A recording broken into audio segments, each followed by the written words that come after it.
الحمد لله نحمده ونستعينه ونستغفره ونؤمن به ونتوكل عليه ونعوذ بالله من شرور أنفسنا ومن سيئات أعمالنا من يهده الله فلا مضل له ومن يضلل فلا هادي له ونشهد أن لا إله إلا الله وحده لا شريك له ونشهد أن سيدنا ونبينا ومولانا محمدا عبده ورسوله اللهم صل على سيدنا محمد وعلى آله وأصحابه وأتباعه وأهل بيته أجمعين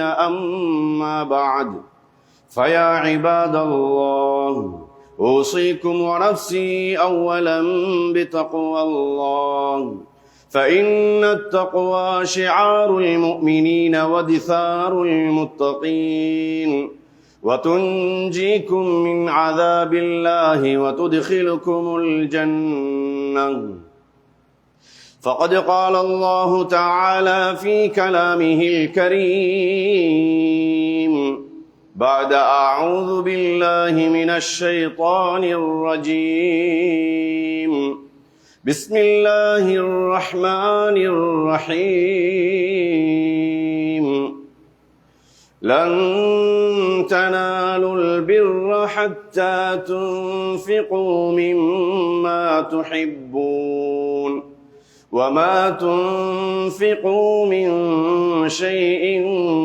فإن الله به عليم صدق الله العلي العظيم عن أبي هريرة رضي الله تعالى عنه أنه قال قال رسول الله صلى الله عليه وسلم إذا مات ابن آدم انقطع عنه عمله إلا من ثلاث صدقة جارية أو علم ينتفع به أو ولد صالح يدعو له رواه مسلم صدق رسول الله صلى الله عليه وسلم புகழுக்குரியவன் ஒருவன், அவனே அல்லாஹ். அவனையே ஆரம்பத்தில் போற்றி புகழுகின்றேன். அல்ஹம்துலில்லாஹ். சத்திய தூதரும் சன்மார்க்க போதகருமாம் கண்மணியாம் நாயகம் முஹம்மது முஸ்தபா அஹ்மதுல் முஜ்தபா ஸல்லல்லாஹு அலைஹி வஸல்லம் அவர்கள் மீதும் அவர்களின் வாழ்க்கை வழிமுறைகளை அணுவணுவாக பின்பற்றி வாழ்ந்த அவர்களின் குடும்பத்தினர்கள், தோழர்கள், துயர்ந்தவர்கள் அனைவர் மீதும் என்றென்றும் ஸலாத் என்னும் கருணையும் சலாம் என்னும் ஈடேற்றமும் உண்டாவதாக. இன்றைய ஜும்ஆவுடைய கடமையை நிறைவேற்றுவதற்காக அல்லாஹ்வுடைய மாளிகையாம் இப்பள்ளிவாயலில் நவைத்துல் இஅ்திகாஃப லில்லாஹ், அல்லாஹுக்காக இஅ்திகாஃப் இருக்கிறேன் என்ற புண்ணிய நியத்தோடு ஒன்று கூடியிருக்கும் அல்லாஹ்வின் நல்லடியார்களே, சொல்லிலும் செயலிலும் சகல நிலையிலும் அந்த வல்ல ரஹ்மானை அஞ்சி பயந்து தக்வாவோடு நடந்து கொள்ளுமாறு முதலில் எனக்கும் எனது குடும்பத்தினருக்கும் பிறகு உங்களுக்கும் வசியத்து செய்கின்றேன், இறை கட்டளை பிறப்பிக்கின்றேன். தக்வா என்று சொல்லுகின்ற பொழுது அல்லாஹ் எவைகளை எம்முடைய வாழ்க்கையில் எடுத்து நடக்குமாறு ஏவிருக்கின்றானோ அவைகளை எம்மால் முடிந்த அளவு எடுத்து நடப்பதோடு எவைகளை வேண்டாம் என்று விலக்கி ஹராமாக ஆக்கி வைத்திருக்கின்றானோ அவைகளை விட்டும் முற்றும் முழுதாக விலகி நடப்பதாகும். உண்மையில் அல்லாஹுவின் நல்லடியார்கள் ஈருலகிலுமே இறைவனின் திரு பொருத்தத்தை பெற வேண்டுமே என்பதற்காக உலகத்திலே வாழுகின்ற சந்தர்ப்பத்திலே இறைவனால் ஏவப்பட்ட விடயங்களை தமது வாழ்க்கையிலே அணு அணுவாக எடுத்து நடப்பதோடு விலக்கப்பட்ட விடயங்களை விட்டும் முற்றும் முழுதாக விலகி நடப்பார்கள். அத்தகைய நல்லோர்களின் கூட்டத்தில் அல்லாஹ் நம் அனைவரையும் ஆக்கி அருள் புரிவானாக. கண்ணியமிக்க அல்லாஹுவின் நல்லடியார்களே, இறை நேசர்களே, அல்லாஹ்வுக்கு சுப்ஹானஹு வ தஆலா இந்த உலகத்திலே பல்லாயிரக்கணக்கான படைப்புகளை படைத்து அத்தனை படைப்புகளிலும் மிகவும் பிரம்மாண்டமான படைப்புகள் எல்லாம் இருக்கின்ற பொழுது அத்தனை படைப்புகளிலும் அல்லாஹ் மனிதர்களாகி எங்களை ஒரு சிறந்த படைப்பாக, சிரேஷ்டமான படைப்பாக, ஒரு அழகான படைப்பாக ஆக்கி வைத்தது மாத்திரமல்லாமல் இந்த உலகத்திலே இருக்கின்ற எல்லா படைப்புகளையும் அல்லாஹ் மனிதர்களாகி எமக்காக வேண்டியே படைத்து வைத்திருக்கின்றார். அது பிரம்மாண்டமான சூரியனாக இருந்தாலும் சரியே, பிரம்மாண்டமான சந்திரனாக இருந்தாலும் சரியே, 7 வானங்கள், 7 பூமிகள், 7 கடல்கள், மரம், செடி கொடிகள், பறவை இனங்கள், ஊர்வனங்கள், மீனினங்கள், உலகத்தில் இருக்கின்ற முழு அண்ட சராசரங்களையும் அல்லாஹ் மனிதர்களாக எமக்கு அவனுடைய நியமச்சாக, அருட்கொடையாக அல்லாஹ் படைத்து வைத்திருக்கின்றார். அன்பார்ந்தவர்களே, உலகத்திலே இறைவனால் எமக்கு கொடுக்கப்பட்ட நியமத்துக்கள், அருட்கொடைகளை நாங்கள் ஒன்றன் பின் ஒன்றாக எண்ண ஆரம்பித்தால் 1, 2, 100, 1000, லட்சம், கோடி என்று எண்ண ஆரம்பித்தால் எண்ணி முடிக்க முடியாத அளவுக்கு இறைவனுடைய நியமத்துக்களை எமக்கு அந்த ரப்புல் ஆலமீன் வாரி வழங்கிக் கொண்டிருக்கின்றார். அன்பார்ந்தவர்களே, அல்லாஹ் குர்ஆனிலே அல்லாஹுடைய நியமத்துக்களை நீங்கள் என்ன ஆரம்பித்தால் நீங்கள் மட்டிட மாட்டீர்கள்.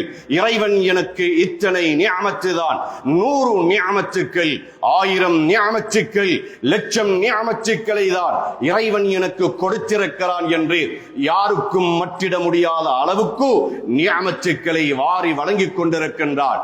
அன்பார்ந்தவர்களே, உலகத்திலே இருக்கின்ற மனிதர்களையும் ஜின்களையும் தவிர ஏனைய எல்லா படைப்புகளும் அல்லாஹ்வுக்கு மாற்றம் செய்யாமல் அல்லாஹ்வுக்கு திக்ர் செய்கின்ற வண்ணம் இருப்பதாக அல்லாஹ் குர்ஆனிலே சொல்லுகின்றார். உலகத்தையே படைத்த மனிதர்களுக்கு என்று இறைவன் சொல்கின்ற பொழுது மனிதர்கள் மாத்திரம் அல்லாஹ்வுக்கு நன்றி கெட்டவர்களாக, பாவம் செய்யக்கூடியவர்களாக, அல்லாஹ்வை மறந்தவர்களாக, அல்லாஹ்வுடைய கடமைகளை பால்படுத்தியவர்களாக மனிதர்களும் ஜின்களும் வாழ்ந்து கொண்டிருக்கின்றார்கள். ஆனால் அந்த ரப்புல் ஆலமீன் முழு உலகத்தையுமே உங்களுக்கு நான் படைத்து வைத்திருக்கின்றேன். நீங்கள் ஆகிரத்துக்காக, நீங்கள் எனக்காக, என்னுடைய இபாதத்துக்காக, அந்த சொர்க்கத்துக்காக, ஆகிரத்துக்காக நீங்கள் படைக்கப்பட்டுள்ளீர்கள் என்று அல்லாஹ் சுப்ஹானஹு வ தஆலா மனிதர்களாகிய எங்களை ஆக்கி வைத்திருக்கின்றார்.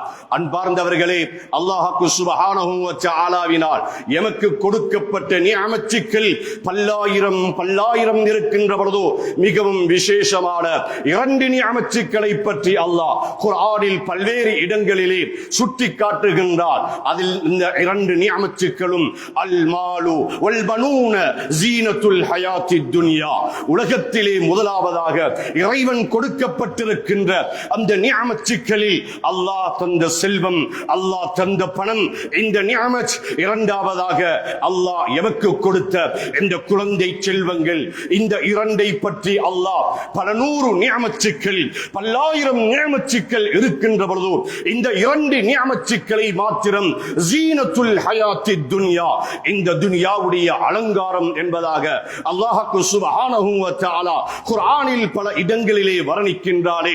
அன்பார்ந்தவர்களே, பணத்தின் மூலமாக உலகத்தின் ஜீனத்தா, பணத்தின் மூலமாக உலகத்தின் சந்தோஷமா, பணத்தின் மூலமாக உலகத்தின் அலங்காரமா, குழந்தை செல்வங்கள் என்று வருகின்ற பொழுது அது வேறு ஒரு தலைப்பாக பேசப்பட வேண்டிய ஒரு தலைப்பாக இருப்பதினால் தொட்டுவிட்டு செல்லலாம் என்று சில வார்த்தைகளை சொல்லுகின்றேன். குழந்தை செல்வங்கள் என்பது உலகத்தில் இறைவனால் கொடுக்கப்பட்ட மதிக்கப்படாத, விலை மதிப்பு இல்லாத ஒரு நியமத்தாக, ஒரு அருட்கொடையாக இருப்பதை நாம் எல்லோரும் அறிந்து வைத்திருக்கின்றோம். குழந்தையை பெறுவதற்காக குழந்தை பாக்கியத்தை அல்லாஹ் சற்று தாமதமாக கொடுத்த சிலர் தன்னிடம் இருக்கின்ற எல்லா பணங்களையும் இழந்தாவது, தன்னுடைய எல்லா முயற்சிகளையும் மேற்கொண்டாவது அந்த குழந்தை செல்வத்தை அடைய வேண்டும் என்பதற்காக, குழந்தைகளுக்காக இருக்கும் எல்லாவற்றையும் இழப்பதற்கு துயராதவர்கள்,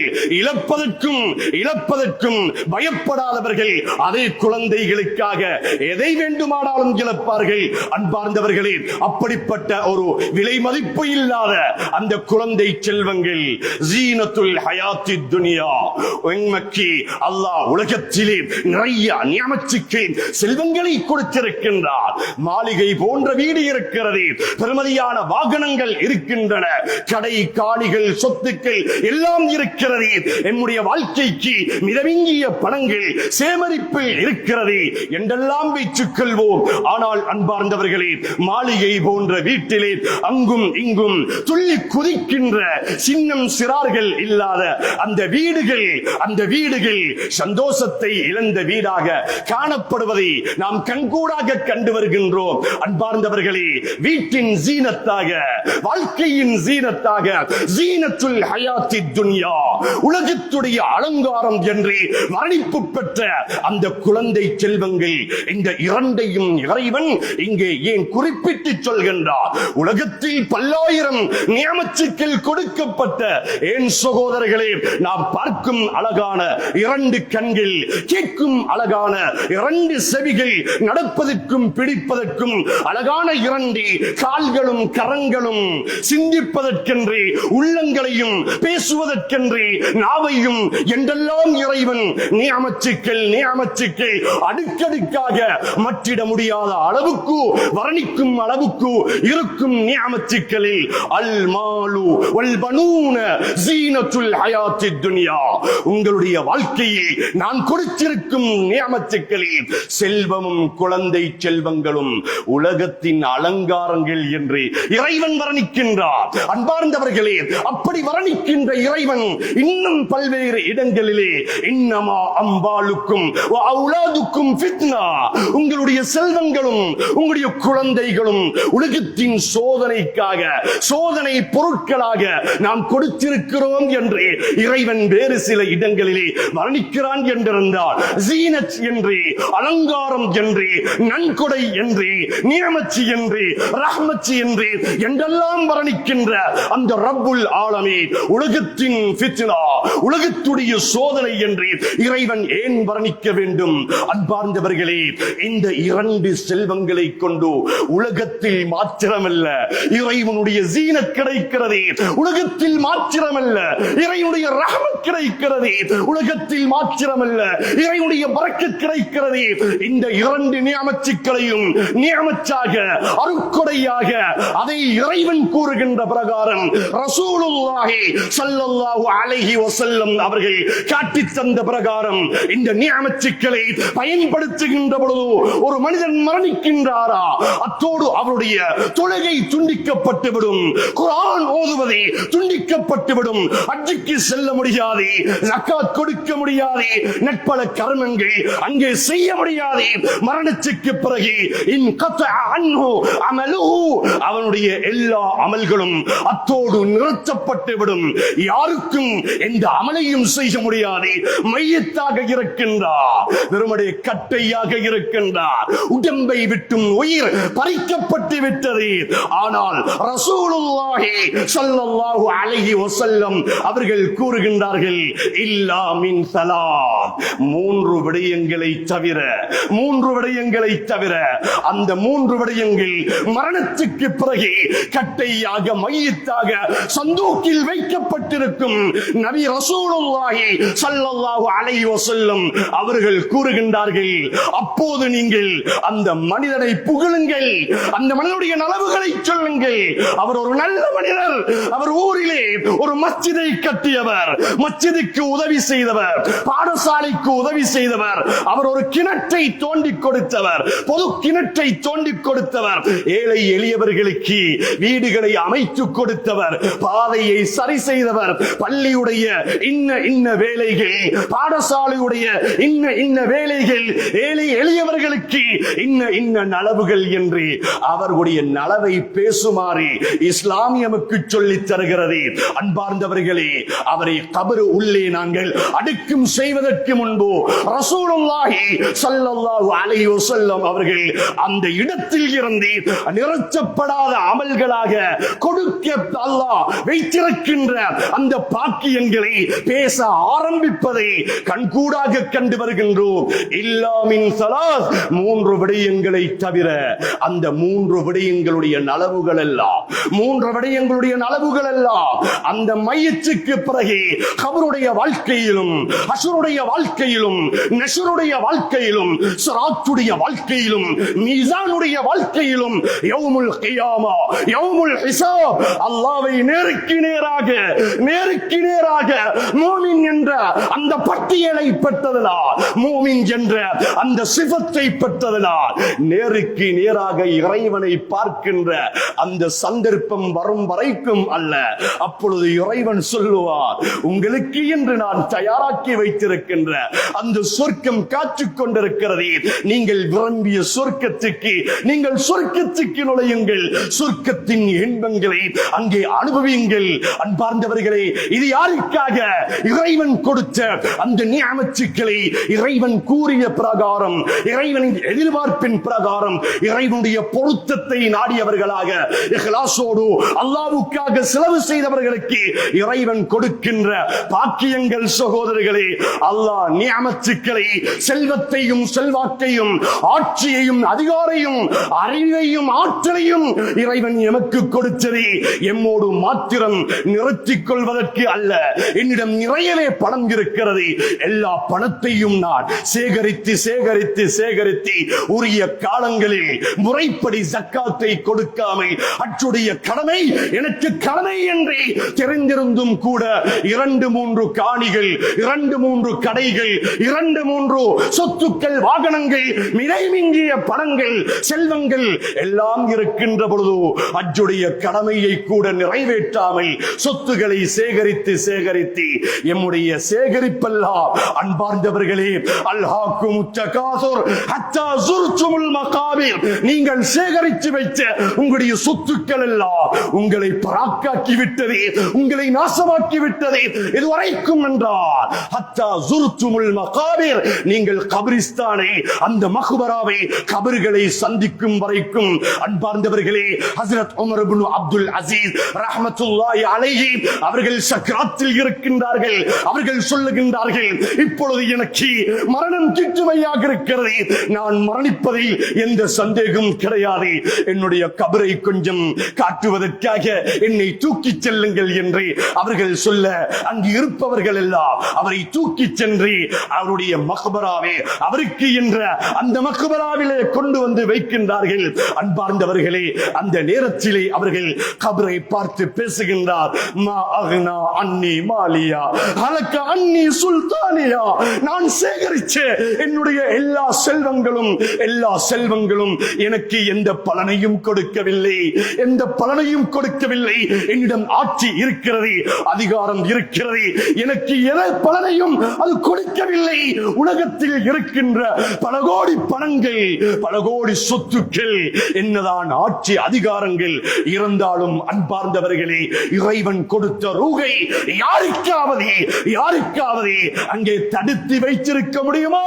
ஒரே ஒரு நாள் குறிப்பிட்ட இடத்தில், குறிப்பிட்ட நேரத்தில், குறிப்பிட்ட முறைப்படி இறைவன் ஒருவருடைய ரூஹை எடுக்க வேண்டும் என்று இருந்தால் அன்பார்ந்தவர்களே, அதை யாருக்கு தடுக்க முடியாது.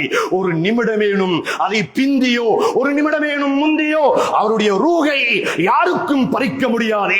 இறைவன் நிச்சயமாக அந்த ரூஹுக்கு என்று அந்த உயிரை கைப்பற்றுவதை அங்கே இறைவனுடைய சட்டத்தின் பிரகாரம் வைத்திருக்கின்றார். அன்பார்ந்தவர்களே, உலகத்திலே நம்முடைய சொத்து செல்வங்களை எல்லாம் சேகரித்து விட்டு செல்வதனால் சந்தோஷம் இருக்கிறது, நிம்மதி இருக்கிறது.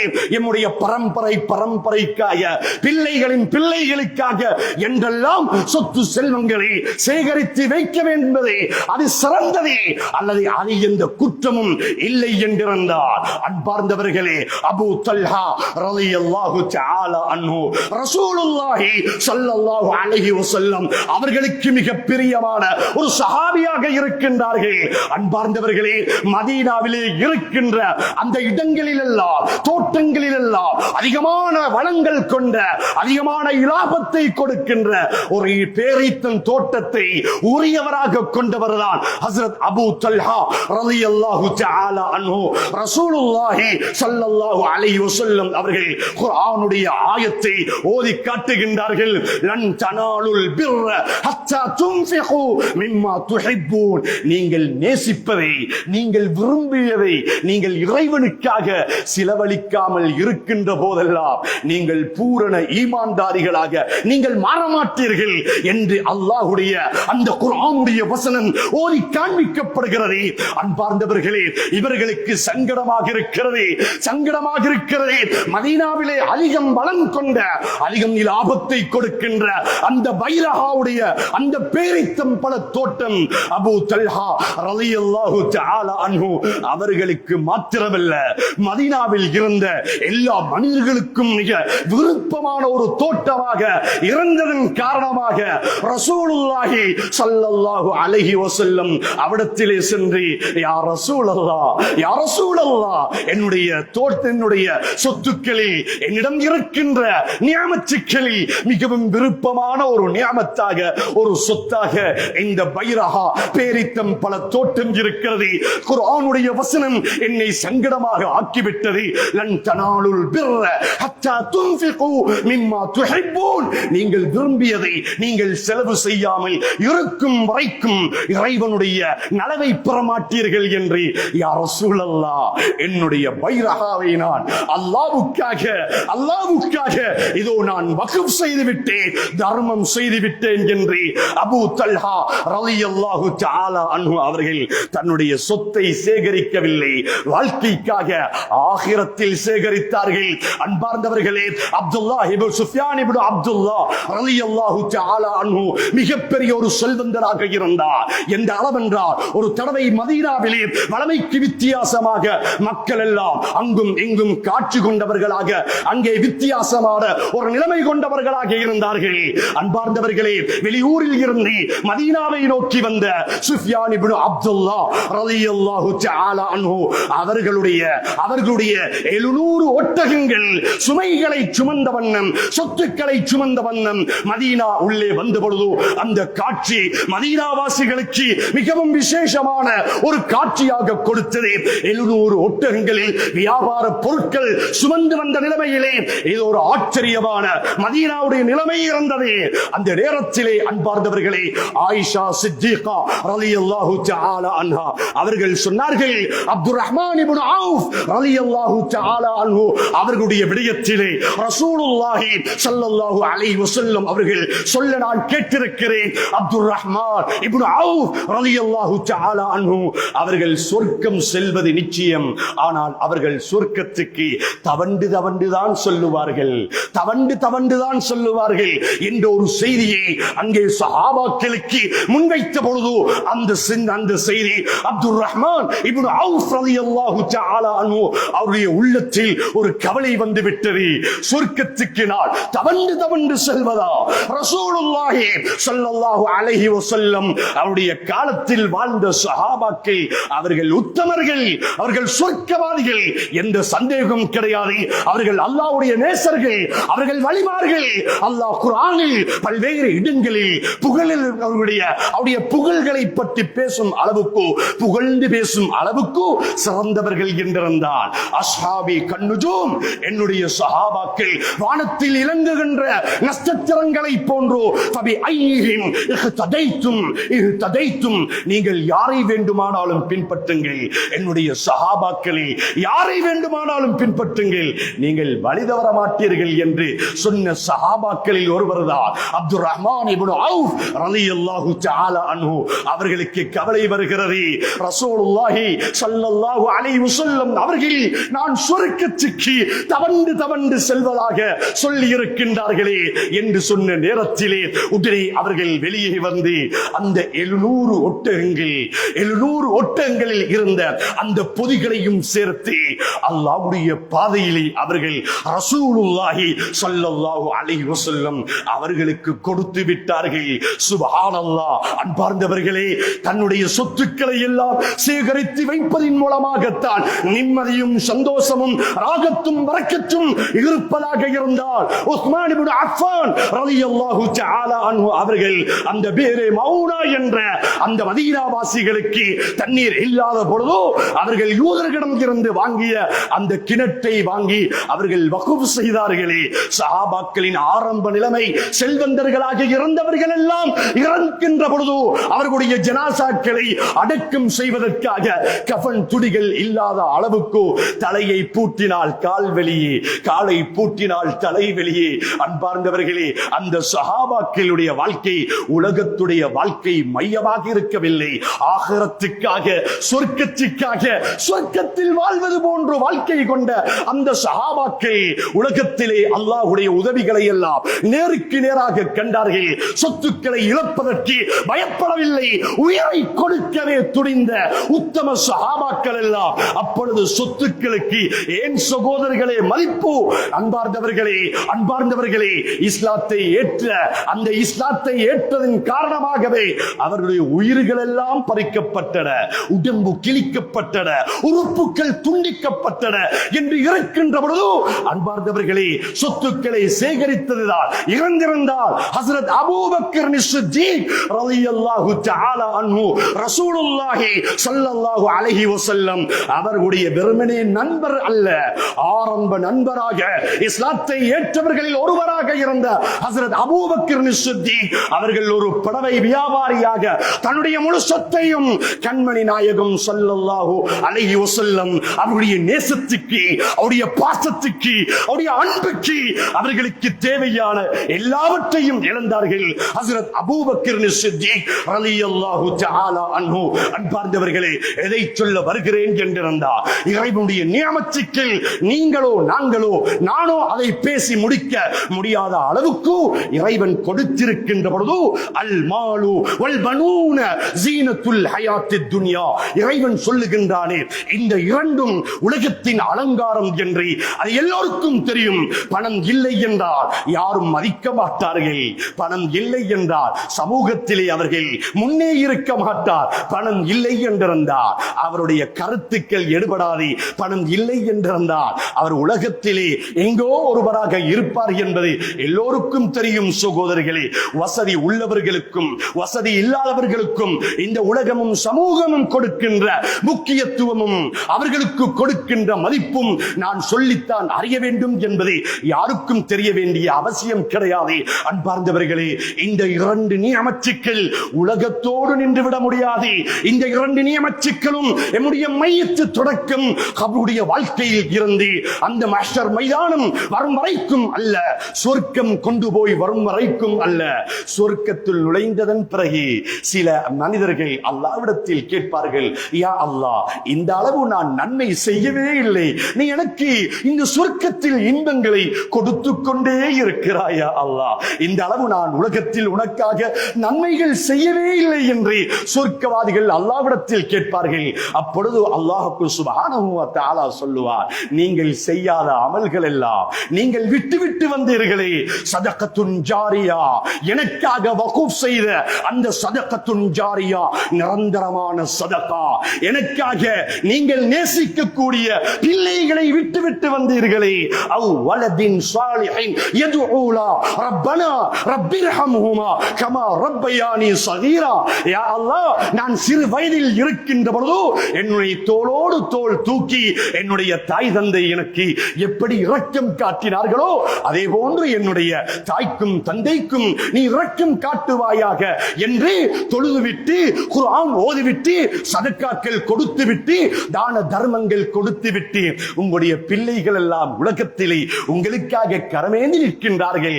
அதற்காகத்தான் நான் இன்று உங்களை இந்த சொர்க்கத்திலே உங்களுக்காக என்னுடைய நியமத்துக்களை எல்லாம் என்னுடைய இந்த ஏற்பாடுகளை எல்லாம் நான் அதிகரித்து தந்து கொண்டிருக்கிறேன் என்று அல்லாஹ் சுப்ஹானஹு வ தஆலா சொர்க்கவாதிகளை பார்த்து சொல்லுவார். அன்பார்ந்தவர்களே, எங்களுடைய இந்த ஊரை பற்றி பேசுவதாக இருந்தால், திகாரி என்று சொன்ன ஊரு ஆரம்ப காலங்களில் ஒரு சிறிய ஊராக, அது கொஞ்சம் மக்கள் வாழ்ந்த ஒரு ஊராக இருந்தாலும் கூட இப்பொழுது திகாரி என்பது நாடளாவிய ரீதியிலே மிகவும் பிரபலியமான ஒரு சிறந்த ஊராக, பல்வேறு நியமச்சுக்கள், பல்வேறு அருக்கொடைகளை சுமந்த ஊராக, பல பாக்கியங்களை கொண்ட ஊராக எம்முடைய ஊரு என்று சமூகத்திலே இருக்கிறது என்றிருந்தார். அன்பார்ந்தவர்களே, வெறுமனே உலகத்துடைய விடயங்களை வைத்து இங்கே நான் பேசவில்லை. ஆகிரத்துடைய விடயங்களாக, இறைவனை நேசிக்கின்ற விடயங்களாக எம்முடைய ஊரிலே அல்ஹம்துலில்லாஹ் கிட்டத்தட்ட 15க்கும் 20க்கும் இடைப்பட்ட மஸ்ஜிதுகள், பள்ளி வாயில்கள் இருக்கின்றன. ஒவ்வொரு மஸ்ஜிதுகளிலும் அல்லாஹு அக்பர், அல்லாஹு அக்பர் என்று அதான் சொல்லப்படுகின்றன.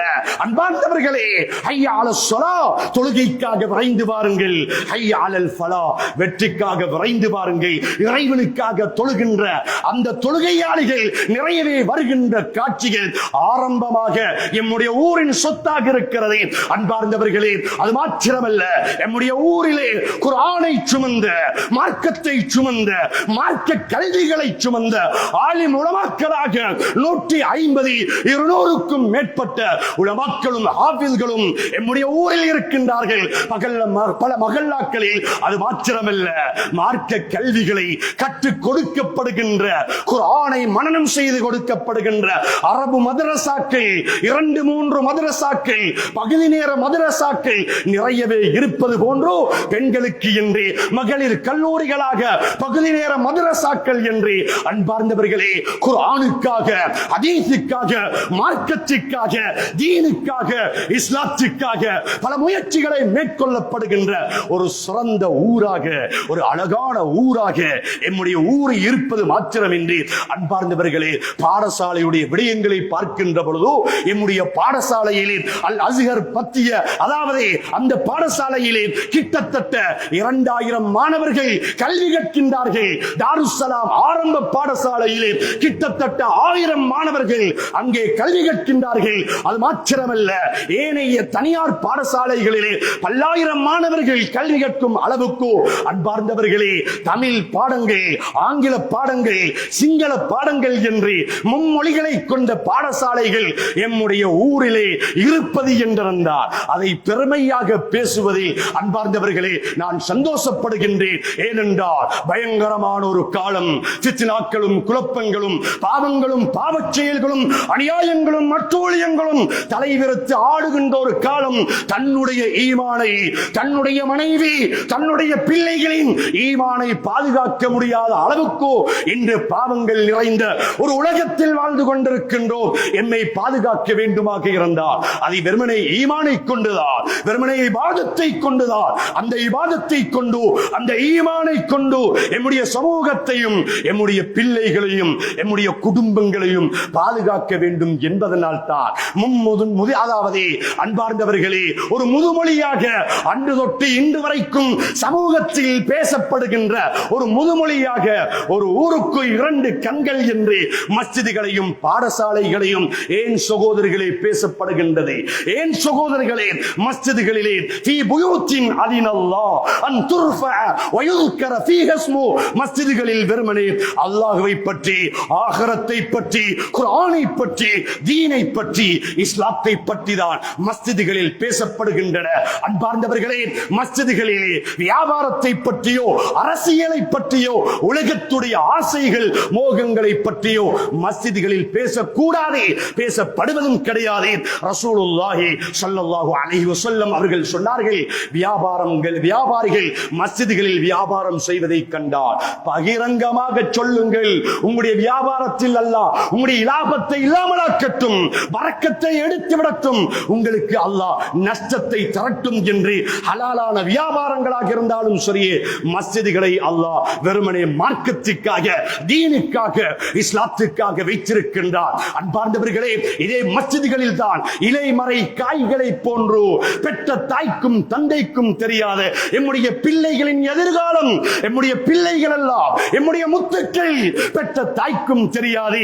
என்னுடைய பிள்ளை 10 வயதானால் அவன் குர்ஆன் மதரசாவுக்கு, மதரசாவுக்கு ஷரியத் மதரசாவுக்கு மார்க்க கல்வியை சுமப்பதற்காக என்னுடைய பிள்ளை செல்வார் என்று எந்த தாய்க்காவது சொல்ல முடியுமா?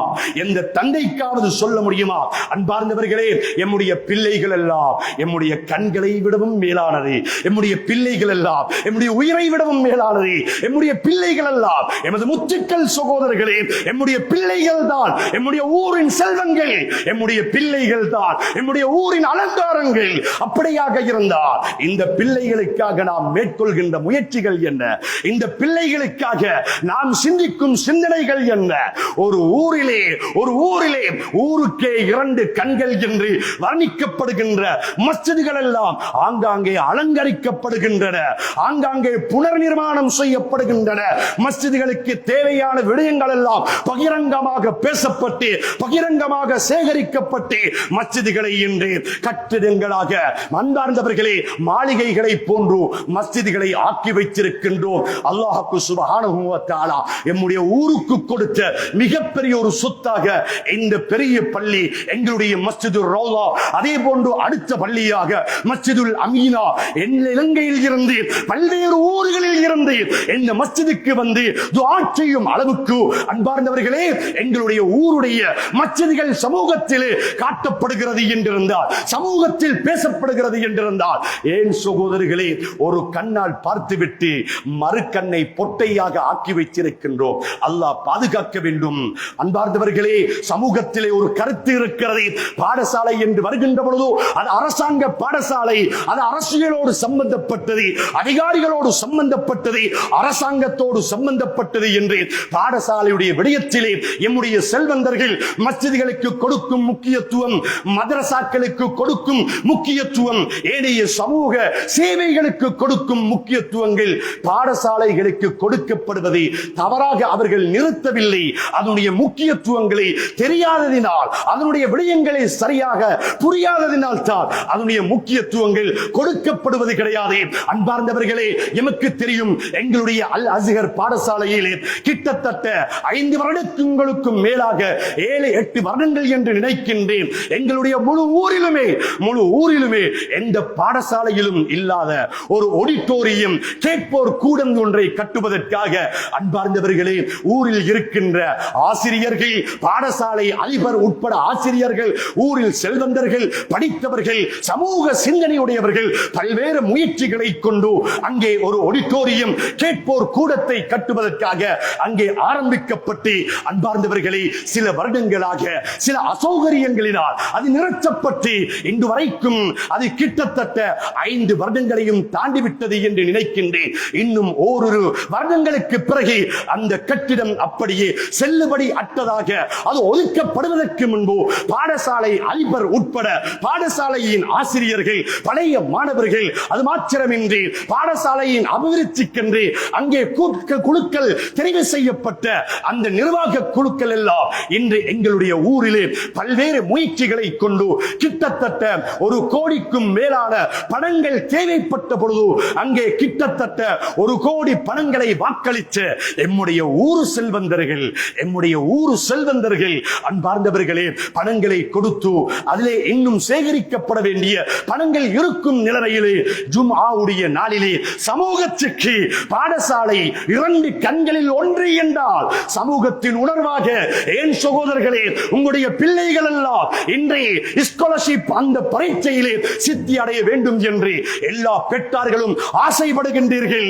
ஆனால் உள்ளத்தில் கரம் வைத்து சொல்லுங்கள், ஊரில் இருக்கின்ற செல்வந்தர்கள், ஊரில் இருக்கின்ற வியாபாரிகள், ஊரில் இருக்கின்ற பெற்றார்கள் அந்த ஆசிரியர்களை அணுகி அதிபர்களை அணுகி என்னுடைய பிள்ளை சித்தி அடைவதற்காக நான் என்ன செய்ய வேண்டும்? என்னுடைய பணம் தேவைப்படுகிறதா? என்னுடைய ஆலோசனை தேவைப்படுகிறதா? என்னுடைய பொருட்களினால் ஏதாவது உதவி தேவைப்படுகிறதா என்று பேசியவர்கள் இருப்பார்கள். ஆனாலும் குறைவாக இருப்பார்கள் என்று நான் நினைக்கின்றேன். ஏனென்றால் அவர்கள் தவறாக பேசவில்லை, அவர்கள் குறையாக பேசவில்லை, இழிவாக கருதவில்லை. பாடசாலை என்பது அது அரசாங்கத்தோடு அதிகாரிகளோடு ஆசிரியர்களுக்கும் அதிபர்களுக்கும் மாத்திரம் அது தடை செய்யப்பட்டு நிறுத்தப்பட்டிருக்கிறது என்ற அந்த கருத்தில் இருப்பதினால் தான் அன்பார்ந்தவர்களே இன்றைய கொத்துபாவிலே அந்த ஆடிட்டோரியம் அந்த கேட்போர் கூடம் கிட்டத்தட்ட இன்னும் நமக்கு 60 லட்சம் தேவைப்படுகிறது. கொள்கின்ற ஒரு நிலைமை இருப்பதினால் பாடசாலையின் அதிபர்கள், பாடசாலையின் அங்கே ஆசிரியர்கள், பாடசாலையுடைய பழைய மாணவர்கள் எல்லாம் எம்முடைய ஊரிலே இன்று எல்லா மகல்லாக்களிலும் ஒருவர் தவறாதே, ஒரு மாணவர் தவறாதே தன்னுடைய பணத்தை தன்னால் முடிந்த அளவு உதவி செய்து கொண்டிருக்கிறார்கள் என்பதுதான் எம்முடைய ஊரின் வளமாக இருக்கிறது. அன்பார்ந்தவர்களே, சமூகத்துடைய சமூக பணிகள் என்று வருகின்ற பொழுது, வக்ஃப் என்று வருகின்ற பொழுது, சதகத்துன் ஜாரியா என்றால் என்ன? வெறுமனே மஸ்ஜிதை கட்டி அத்தோடு நிறுத்தி விடுவது மாத்திரமல்ல. சதகத்துன் ஜாரியா, உங்களுடைய வீட்டுக்கு செல்லுகின்ற பாதையிலே 200 வீடுகள் இருக்கிறதா, 50 வீடுகள் இருக்கிறதா, 50 வீடுகளில் அந்த 50 பேர்களிலும் அல்லாஹ் உங்களை செல்வந்தராக வைத்திருக்கிறானா? உங்களுக்கு சொத்து செல்வங்களை தந்திருக்கிறானா? 50 பேர்கள் செலவழிக்கவில்லை என்று நீங்கள் பார்க்க வேண்டாம். உங்களிடம் பணம் இருக்கிறதா? இறைவனுக்காக செய்யுங்கள். மற்றவருடைய கண்ணியத்துக்காக, மற்றவருடைய பேருக்காக, புகழுக்காக நீங்கள் கொடுக்காதீர்கள். இறைவனுக்காக செய்யுங்கள். நிச்சயமாக சத்தியமாக உங்களுடைய சொத்துக்களை இறைவன் பாதுகாப்பார். உங்களுடைய வாழ்க்கையை பாதுகாப்பார்.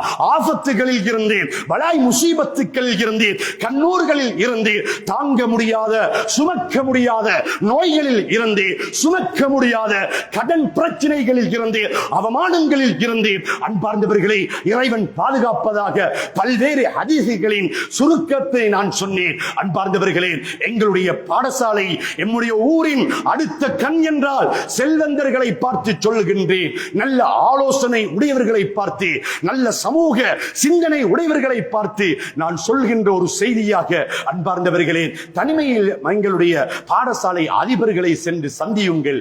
தனிமையில் சந்தியுங்கள். அல்லது உங்களுடைய நண்பர்களோடு சில செல்வந்தர்களை அழைத்து சென்று, அதிபர் அவர்களே, ஆசிரியர் அவர்களே, எங்களால் உங்களுக்கு என்ன செய்ய வேண்டும்? என்னுடைய பிள்ளை இங்கே படிக்கவில்லை, என்னுடைய பிள்ளை வேறு வேறு மிக உயர்தர பாடங்கள் கல்விகளை கற்றுக் கொடுக்கப்படுகின்ற ஊரில் புகழ்பெற்ற பாடசாலைகள் பக்கத்து ஊர்களுக்கு செல்கின்றார்கள். அது பிரச்சனை இல்லை. இது என்னுடைய ஊரு. என்னுடைய ஊருக்காக இறைவன் தந்த செல்வத்தில் இருந்து நான் கொடுக்க வேண்டும் என்ற எண்ணத்தோடு வந்திருக்கிறேன். என்ன தேவை இருக்கிறது என்று ஆசிரியர்கள் சொல்கின்ற பொழுது, அன்பார்ந்தவர்களே, ஊருக்கே ஒரு செய்தியாக சொல்லுகின்றேன். எங்களுடைய பாடசாலையிலே காலை உணவு ஏற்பாடு செய்யப்பட்டிருக்கிறது. அந்த பாடசாலையிலே காலை உணவு என்று வருகின்ற பொழுது சிறிய சிறிய பிள்ளைகள் மாத்திரமல்ல, 10 வயதுக்கும் 12 வயதுக்கும் மேற்பட்ட மாணவர்கள் மாணவிகள் கூட யாருக்கும் தெரியாமல் வெட்கித்து அந்த பார்சலை, அந்த உணவை எடுத்து வகுப்பிலே உணவை உட்கொள்கின்ற அந்த காட்சிகள் எல்லாம் நீங்கள் அதிபர்களிடமும் ஆசிரியர்களிடம் சென்று பாருங்கள். அந்த நேரத்திலே ஒரு சிறிய பிள்ளையின் செய்தி என்னுடைய காதுக்கு இன்று எட்டியது. சொன்னதை கேட்டவுடனே கண்கள் கலங்கி கண்ணீர் துளிகள் வடிய ஆரம்பித்தது. அன்பார்ந்தவர்களே, அந்த செய்தியை உங்களோடு பகிர்ந்து கொள்கின்றேன். எங்களுடைய ஊரின் செய்தி, நம்முடைய சமூகத்தின் செய்தி. இது முழு சமூகத்துக்கும், முழு உலகத்துக்கும் ஒரு செய்தியாக போகட்டும். அன்பார்ந்தவர்களே, நாம் கொடுக்கும் பணங்கள், நம்முடைய தர்மங்கள், எங்களுடைய ஜக்காத் சதக்காக்கள் எங்கே போய் அதை எப்படியெல்லாம் சந்தோஷத்தை கொடுக்கிறது என்பதனை பாருங்கள். அன்பார்ந்தவர்களே, ஒரு சிறிய மாணவர் அந்த காலை உணவை அங்கே கொடுக்கப்படுகின்ற பொழுது அந்த பார்சலை, அந்த உணவை எடுத்து வகுப்புக்கு சென்று அந்த உணவை உண்ணாமல் நீண்ட நேரம் வைத்துக் கொண்டே இருந்திருக்கின்றார். வகுப்புகளில் பொதுவாக ஆசிரியர்களும் ஆசிரியர்களும் அந்த மாணவர்கள் உண்டார்களா, என்ன கொண்டு வந்தார்கள், கொடுக்கப்பட்ட தினங்களில் கொடுக்கப்பட்ட அந்த உணவின் பிரகாரம் கொண்டு வந்திருக்கின்றார்களா என்பதையெல்லாம் பார்க்கின்ற பொழுது, அன்று அந்த மாணவன் எடுத்த அந்த பார்சல், அந்த உணவை அந்த மாணவனுக்கு கொடுத்த நேரத்திலே உணவை உண்ணாமல் அப்படியே வைத்துக் கொண்டு இருந்திருக்கின்றார். அந்த மாணவனிடத்திலே அந்த ஆசிரியர் கேட்டிருக்கின்றார், மகனே, நீங்கள் உணவை உண்ணவில்லையா? உண்ணுவதற்குத்தானே நான் கொடுத்தேன் என்று அந்த நேரத்தில் அந்த மகன் சொல்லி இருக்கின்றார். அதிபர் அந்த ஆசிரியரிடத்திலே சொல்லி இருக்கின்றார், என்னுடைய தாய் வீட்டிலே இன்று பசியோடு இருக்கின்றார். வீட்டிலே உணவு உண்ணுவதற்கு எமக்கு என்றும் கிடையாது. இதை நான் வீட்டுக்கு எடுத்து சென்று என்னுடைய உம்மாவுக்கு நான் கொடுக்க வைத்திருக்கிறேன் என்ற ஒரு செய்தியை சொல்லி இருக்கின்றார்கள். அன்பார்ந்தவர்களே, சற்று சிந்தனை செய்து பாருங்கள். செல்வங்களை எல்லாம் இன்று மிதமிஞ்சும் அளவுக்கு எங்களுடைய சேமிப்புகளில் சேர்த்து வைத்திருக்கின்றோம். எங்களுடைய செல்வங்களை எல்லாம் நாம் அனுபவிப்பதற்கு மாத்திரம்தான் என்றிருந்தால் அன்னை ஹதீஜா ஹதீஜா ரலியல்லாஹு தஆலா அன்ஹா ரசூலுல்லாஹி ஸல்லல்லாஹு அலைஹி வஸல்லம் அவர்களை திருமணம் முடிப்பதற்கு முன்பே துணையாக உதவியாக இருந்து தன்னுடைய முழு செல்வத்தையும் இழந்தார்களே, அல்லாஹ் சொர்க்கத்தை கொடுக்கவில்லையா? அல்லாஹ் சொர்க்கத்தை கொடுக்கவில்லையா? அன்பார்ந்தவர்களே, இன்று நாம் மரணிச்சா நம்முடைய நிலைமை என்னவாக இருக்கும்? உமர் ரலியல்லாஹு தஆலா அன்ஹு அவர்கள் கபருக்கு சென்று மக்பராவை பார்த்து அவர்கள் சொல்லுகின்றார்கள். மக்பராவோடு பேசிக் கொண்டிருக்கின்ற பொழுது அந்த மக்பரா அவரை பார்த்து சில செய்திகளை சொல்லுகின்றது. ஒரு சத்தம் வருகின்றது, உமரே, நீங்கள் மரணித்ததன் பிறகு உங்களுடைய மனைவி வேறொருவரை திருமணம் முடித்து விடுவார், அல்லது கணவன் மரணித்தால் வேறொருவரை திருமணம் முடித்து விடுவார்கள், பிள்ளைகள் சொத்துக்களை பிரித்து எடுத்து விடுவார்கள், உங்களுடைய வாழ்க்கை அத்தோடு முடிந்துவிடும். ஆனால் கபருக்கு என்று நீங்கள் எனக்கென்று எதை கொண்டு வந்தீர்கள்? எனக்கென்று எதை கொண்டு வந்தீர்கள்? அன்பார்ந்தவர்களே, நம்முடைய ஊரில் மாத்திரமல்ல, பல ஊர்களின் செய்திகளாக நான் சமூகத்துக்கு சில செய்திகளை சொல்வதாக இருந்தால், சில செல்வந்தர்கள் பிள்ளைகளுக்கு கொடுக்க வேண்டிய பங்குகளை எல்லாம் தான் இறப்பதற்கு முன்பே பகிர்ந்து கொடுத்து விட்டு அவர்களுடைய மரணத்துக்கு பிறகு தனக்கென்று தேவையான சொத்துக்களை மஸ்ஜிதுகளுக்காக, பாடசாலைகளுக்காக, பொது விடயங்களுக்காக வக்ஃப் செய்துவிட்டு அவர்கள் மரணித்திருக்கின்றார்கள். எதற்காக சகோதரர்களே? என்னுடைய வாழ்க்கை சொர்க்கம் வரைக்கும் செல்ல வேண்டும். சொர்க்கத்திலும் அல்லாஹ் கேட்பான். உலகத்திலே நான் உனக்கு செல்வத்தை தந்தேன், நான் உனக்கு நியமத்துக்களை தந்தேன், நீ எனக்காக எதை செலவழித்தாய்? எனக்காக நீ எதை செலவழித்தாய் என்று கேட்கின்ற பொழுது யாருக்காவது சொல்ல முடியுமா? யா அல்லாஹ், எனக்கு 5 பெண் குழந்தைகள், எனக்கு 5 ஆண் குழந்தைகள், என்னுடைய குழந்தைகள் வாரிசுகளுக்காக நான் விட்டு வந்தேன் என்று. அன்பார்ந்தவர்களே, குழந்தைகளுக்கு நான் கவனத்தில் கொள்வது போன்று என்னையும் உங்களையும் என்னுடைய குழந்தைகளையும் படைத்த அந்த ரப்புல் ஆலமீன் சொல்லுகின்றார், லா தக்துலு அவுலாதக்கும் ஹஷ்யத இம்லாக். நீங்கள் பயத்தையும், நீங்கள் அதே போன்று கஷ்டத்தையும், நீங்கள் பஞ்சத்தையும் பார்த்து பயந்து உங்களுடைய குழந்தைகளை கொலை செய்து விடாதீர்கள். உணவு கொடுப்பவன் நஹனு நர்சுகுக்கும், நாம் தான் உணவு கொடுப்பது என்று இந்த இடத்தில் இருந்து ஒவ்வொருவர்களும் உள்ளத்தில் கரம் வைத்து பாருங்கள். எம்முடைய பெற்றார்களின் பெற்றார்கள் என்று எமக்கு விட்டு சென்ற சொத்துக்களை அனுபவித்துக் கொண்டிருக்கிறோம். இல்லவே இல்லை சகோதரிகளே, கனவுலையும் நினைக்காத வாழ்க்கைகளை எல்லாம் இறைவன் எமக்கு கொடுத்திருக்கின்றார் என்ற உணர்வோடு சொல்கின்றேன். இன்று இன்ஷா அல்லாஹ் குத்துபாவை நேரத்தில் முடிக்க வேண்டும் என்பதற்காக சில செய்திகளை சொன்னேன். குத்துபாவுக்கு பிறகு இன்று விடுமுறையுடைய தினமாக இருப்பதினால் சோழிகள் இருப்பவர்கள் மாத்திரம் தேவை இருந்தால் கலைந்து செல்லுங்கள், அல்லது என்னுடைய பிள்ளைக்காக, என்னுடைய மனைவிக்காக, என்னுடைய ஊருக்காக, என்னுடைய சமூகத்துக்காக, ஏன் ஒட்டுமொத்தமாக இறைவனுக்காக ஒரு 10 நிமிடத்தை நான் ஒதுக்கிறேன் என்ற நியத்தோடு சலாம் கொடுத்து துஆவுக்கு பிறகு இன்ஷா அல்லாஹ் நிர்வாகிகள், இங்கே பாடசாலையின் அதிபர்கள், பாடசாலையுடைய நிர்வாகிகள், பாடசாலையின் மாணவர்கள் இருக்கும் இடத்திலே எம்முடைய அந்த கேட்போர் கூடம், அந்த ஆடிட்டோரியத்தை பூர்த்தி செய்வதற்காக கிட்டத்தட்ட குறைந்தது 60 லட்சம் பணம் தேவைப்படுகிறது என்று முன்வைத்த பொழுது நான் அவர்களுக்கு ஒரு மசூராவை சொன்னேன். இன்ஷா அல்லாஹ் இன்றைய ஜும்ஆவுடைய தொழுகைக்கு பிறகு எங்களுடைய ஊர் செல்வந்தர்களுக்கு அது ஒரு பெரிய விடயம் கிடையாது. ஏனென்றால் நிறைய அனர்த்தங்களின் காரணமாக, கொரோனாவுடைய காலங்கள், வெள்ள அனர்த்தங்கள், ஊரில் பல நோயாளிகளுக்கு 1 லட்சம் 2 லட்சம் அல்ல, பல கோடி பணங்களை பல மாதங்களாக, பல வருடங்களாக அல்ல, வெறுமனே பல நாட்களுக்குள், ஓரிரு வாரங்களுக்குள் பல கோடி பணங்களை சேகரித்து அந்த வேலை திட்டங்களை சந்தோஷமாக ஊரிலே முன்வைத்து வந்த காட்சிகள், நிலைமைகள் எல்லாம் எல்லோருக்கும் தெரியும் சகோதரர்களே. எனவே உங்களுடைய தாயுடைய பேரிலே, உங்களுடைய தந்தையுடைய பேரிலே, மரணித்த மனைவி, மரணித்த கணவன், மரணித்த பிள்ளைகளின் பேரிலே நீங்கள் உங்களுக்கு இறைவன் கொடுத்த நியமத்துக்களில் இருந்தேன்.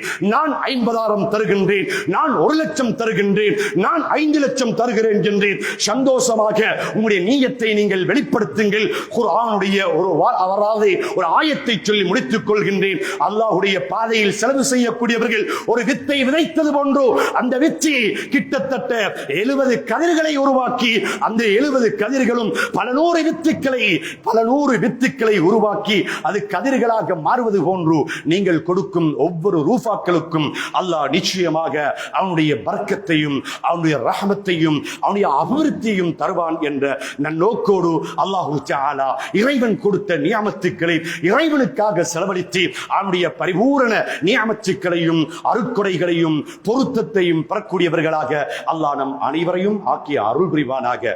யா அல்லாஹ் நம்முடைய பாவங்களை மன்னிப்பாயாக. எமது பெற்றார்கள், உற்றார்கள், உறவினர்கள், ஊர் மக்கள், நண்பர்கள் அனைவருடைய பாவங்களையும் மன்னிப்பாயாக. யா அல்லாஹ் யார் யாரெல்லாம் எங்களுடைய ஊர்களிலே நோய்வாய்ப்பட்டிருக்கின்றார்களோ, நோயினால் கஷ்டப்படுகின்றார்களோ, யா அல்லாஹ் அவருடைய வாழ்க்கையிலே இருக்கின்ற கஷ்டங்கள், பிரச்சனைகள், பலாய் முசீபத்துக்கள், ஆபத்துக்கள், கண்ணூர்கள் அனைத்தில் இருந்து அவர்களையும் எங்களையும் பாதுகாப்பாயாக. யா அல்லாஹ் தாங்க முடியாத நோய்களை கொடுத்து எங்களுடைய சமூகத்தை நீ சிரமப்படுத்தி நீ சோதித்து விடாதே. யா அல்லாஹ் சுமக்க முடியாத கடன் பிரச்சனைகளை கொடுத்து சமூகத்திலே எங்களை நீ அழிவுபடுத்தி அவமானப்படுத்தி நீ எங்களை மரணிக்க செய்து விடாதே. யா அல்லாஹ் ரப்பே ரஹ்மானே, குர்ஆனுடைய ஆயத் லா யுகல்லிஃபுல்லாஹு நஃப்ஸன் இல்லா உஸ்ஆஹா, உன்னுடைய வார்த்தையை கொண்டு நாம் ஈமான் கொண்டிருக்கின்றோம். மனிதர்களுக்கு ஏற்பவே உன்னுடைய சோதனைகளும் இருக்கும் என்று நீ வாக்களித்திருக்கின்றாய். வாக்குக்கு மாற்றம் செய்யாதவன். யா அல்லாஹ் எங்களுடைய ஊரிலே இன்று ஆண்கள், பெண்கள், சிறியவர்கள், பெரியவர்கள் என்று பல சகோதரர்கள் நோயாளிகளாக இருந்து சிரமத்தோடு இன்று அவர்கள் இன்று ஹாஸ்பிட்டலிலும் வீடுகளிலும் அவர்கள் தவித்துக் கொண்டிருக்கின்ற அந்த நிலைமைகளை கொண்டு நீ இரக்கம் கொண்டு அவர்களுக்கு தேவையான எல்லா வசதிகளையும் செய்து கொடுப்பாயாக. யா அல்லாஹ் தொடர்ந்து பொழிகின்ற இந்த மழையினால் யாரெல்லாம் சிரமப்பட்டு வெள்ள அனர்த்தங்களினால் பாதிக்கப்பட்டிருக்கின்றார்களோ அவர்களுக்கு நீ இரக்கம் காட்டி எம்முடைய செல்வந்தர்களுடைய செல்வத்தில் இருந்து அவர்களுக்கு உதவி செய்யும் அளவுக்கு நல்லுள்ளம் கொண்டவர்களாக எம்முடைய சமூகத்தையும் செல்வத்தையும் நீ ஆக்கி கொடுப்பாயாக. எம்முடைய துஆக்களை கபூல் செய்வாயாக. ஆமீன் ஆமீன் ஆமீன். வ ஆகிரு தஅவானா அனில் ஹம்துலில்லாஹி ரப்பில் ஆலமீன்.